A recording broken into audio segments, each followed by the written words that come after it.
L'Ukraine a proposé une trêve énergétique à Moscou. La Russie, elle, a balayé toute idée de cesser le feu. Pendant ce temps, Zelensky parcourt les pays du Golfe en se présentant comme la solution miracle au drone iranien. Alors que chez lui, ce même drone Shahed plonge régulièrement son pays dans le noir total. Si même des installations militaires américaines dans les pays du Golfe n'ont pas réussi à neutraliser les menaces iraniennes, c'est Zelensky qui viendrait garantir la sécurité des autres? Et puis une question simple. Pourquoi demander une pause?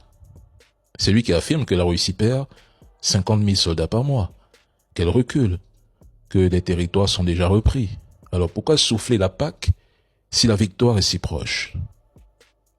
Mais que se passerait-il si la Russie menait la guerre en Ukraine avec la même intensité, la même brutalité extrême qu'en Tchétchénie? La Russie a les moyens de raser l'Ukraine.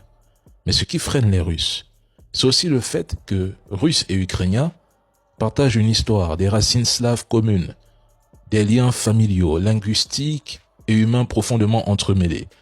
Ce sont des frères. Comme en Afrique, on pousse des pays frères séparés par des frontières artificielles tracées par les Occidentaux à s'entretuer.